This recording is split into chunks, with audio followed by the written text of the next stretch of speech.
To begin, we're going to line a large pan with tin foil and then give it a good coating of butter. Then we're going to take between 35 and 40 saltine crackers, make sure they're the salted top kind, and place them in the bottom of the pan. Take out a medium saucepan, put a cup of butter in it and melt it a little bit before you add in a cup of brown sugar.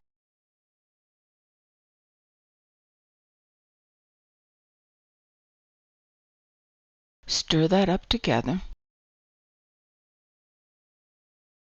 Add a teaspoon of vanilla. We're going to cook it over medium heat until it comes to a rolling boil. I've cut part of this out to make it faster, but you will see the stages. See how it's starting to thicken there?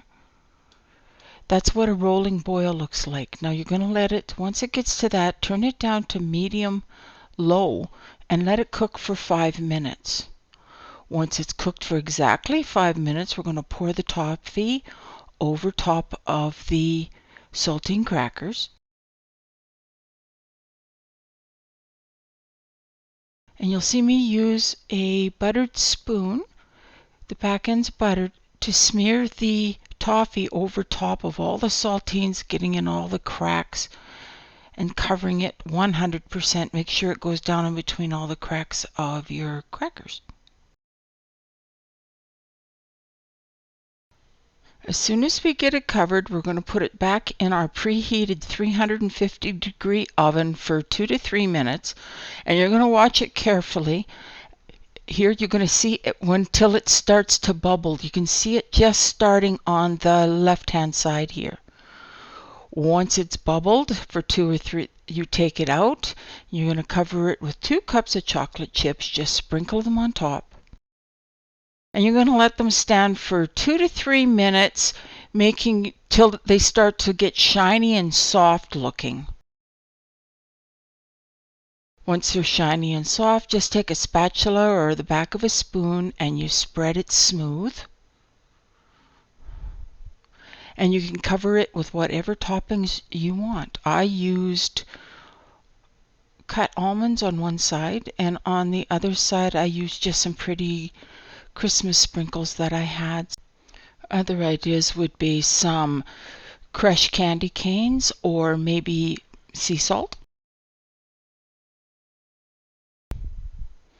Once it's all covered, we're going to pop it in the fridge for a couple of hours, 2 to 3 hours, until it's nice and hard. Here I am removing it from the tin foil. You're going to see that it's quite solid. You can just break it apart if you want to, or you can cut it into squares with a large knife, which is the way I'm going to do it this time. Now you carefully pull off the tin foil from the back of the Christmas crack. Once you got that all off, you can put it on a cutting board and cut it with a large knife.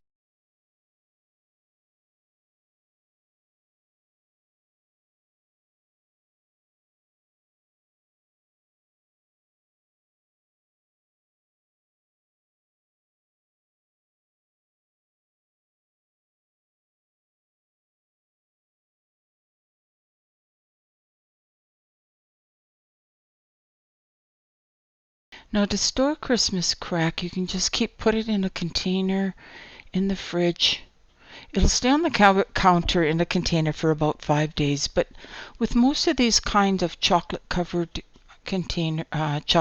candies, I like to put them in the fridge in an airtight container and just take out a few of them at a time and serve them. They disappear quick. The other thing is if you want to freeze them, you can make this ahead and freeze it up to 3 months in advance. I didn't do a very good job of keeping it within the camera frame here, but I just pile them on in bundles of parchment paper and then wrap them, seal them, and I place them in an airtight container into the freezer.